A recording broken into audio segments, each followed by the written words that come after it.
आदाब। 11 बजे की खास खबरों में आपका खैर मकदम है। मैं हूं सबिया खान। वज़ीर आज़म नरेंद्र मोदी अब से कुछ देर बाद साबिक़ वज़ीर आज़म अटल बिहारी वाजपेयी के यौम पैदाइश के मौके पर अटल भूमि योजना का आगाज़ करेंगे। इस योजना के लिए 6,000 करोड़ रुपए मख्तस किए गए हैं। इस स्कीम का मकसद 7 रियासतों गुजरात, हरियाणा, कर्नाटक, मध्य प्रदेश, महाराष्ट्र, राजस्थान और उत्तर प्रदेश के निशानजद तरजीही इलाकों में कम्यूनिटी शराकतदारी के जरिए ज़ेर ज़मीन पानी के बंदोबस्त को बेहतर बनाना है। इस स्कीम के निफाज से इन रियासतों के 78 अजला की तकरीबन 8,350 ग्राम पंचायतों को फायदा पहुंचने का इम्कान है। आज साबिक़ वज़ीर आज़म और भारत रत्न अटल बिहारी वाजपेयी का यौम पैदाइश है।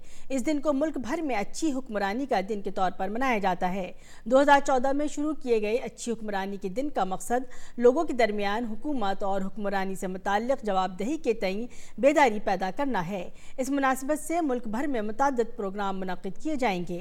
वज़ीर आज़म नरेंद्र मोदी और दीगर अरकान पार्लियामेंट के सेंट्रल हॉल में साबिक़ वज़ीर आज़म को गुलहाए अक़ीदत नज़र किए। मुजाहिद आज़ादी पंडित मदन मोहन मालवीय को भी आज के उनके यौम पैदाइश के मौके पर गुलहाए अक़ीदत नज़र किए गए।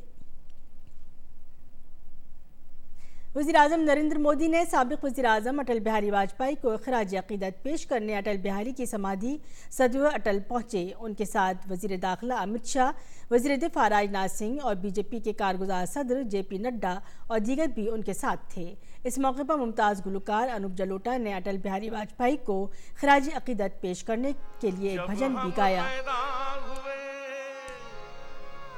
जग हंसे हम रोए, ऐसी करनी कर चलो हम हंसे जग रोए। साबिक़ वज़ीर आज़म और भारत रत्न अटल बिहारी वाजपेयी की जयंती के मौके पर वज़ीर आज़म नरेंद्र मोदी ने ट्वीट किया कि मुल्क के शहरियों के दिलों में बसे साबिक़ वज़ीर आज़म भारत रत्न अटल बिहारी वाजपेयी जी को उनके जन्मदिन पर सद सद सलाम। साथ ही वज़ीर आज़म ने एक वीडियो शेयर करके भारत रत्न अटल बिहारी वाजपेयी को खराज तहसीन पेश किया। आइए देखते हैं।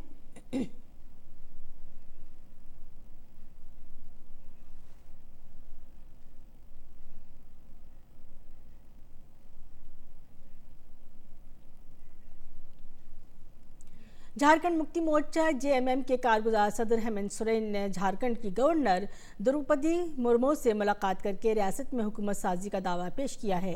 इससे कबल कल दिन में उन्हें झारखंड मुक्ति मोर्चा कानून साज पार्टी का लीडर मुंतखब किया गया। सोरेन JMM, कांग्रेस और RJD के लीडरों के साथ राजभवन में गवर्नर से मिले और हुकूमत साजी का दावा पेश किया। JMM general secretary Supriyo Bhattacharya ने बताया कि हेमंत सोरेन 29 दिसंबर को वज़ीर आला के ओहदे का हलफ लेंगे। दुनिया भर में आज क्रिसमस का जश्न मनाया जा रहा है। क्रिसमस के तनाजुर में मुल्क के तमाम चर्चों को रंग बिरंगी रोशनी से सजाया गया है।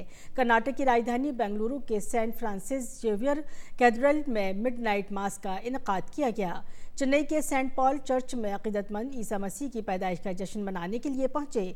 बड़ी तादाद में अक़ीदतमंदों ने मोमबत्तियां जलाईं और हाथ जोड़कर दुआ की। मुंबई में सेंट माइकल चर्च में भी रात में बड़ी तादाद में लोग पहुंचे। यहाँ लोगों ने हज़रत मसीह के यौम पैदाइश से मंसूब मूसीकी प्रोग्राम में शिरकत की। त्रिवेंद्रम के ST जोसेफ कैथेड्रल पिल्लियम चर्च में बड़ी तादाद में अक़ीदतमंद जमा हुए। हज़रत ईसा मसीह की पैदाइश की याद में खुसूसी दुआएं की गईं। सदर जमहूरिया रामनाथ कोविंद ने क्रिसमस के मौके पर लोगों को मुबारकबाद दी है। अपने एक पैगाम में सदर जमहूरिया हिंद ने कहा कि क्रिसमस के इस पुरमसरत मौके पर मैं हिंदुस्तान और बैरून मुल्क मुकीम तमाम लोगों, बिलखुसूस अपने ईसाई भाइयों और बहनों को मुबारकबाद देता हूँ। हम ईसा मसीह की विलादत को मनाते हैं, जिनकी ज़िंदगी मोहब्बत, शफ़क़त और भाईचारगी के पैगाम पर अमल पैरा होने के लिए इंसानियत के लिए बाइस तरग़ीब रही है। आज जबकि दुनिया खुद को कशमकश, नफ़रत और तशद्दुद में मुब्तला पाती है, तो उनके कौल फ़िल में ज़ख्मों को भरने और उनसे बाहर निकलने का रास्ता दिखाने की ताकत है। आइए आज हम उनके ज़रिए दिखाए गए रास्ते पर चलने के अपने आज़म का इरादा करें और एक रहमदिल और ज़्यादा मसावी माशरे की तश्कील करें।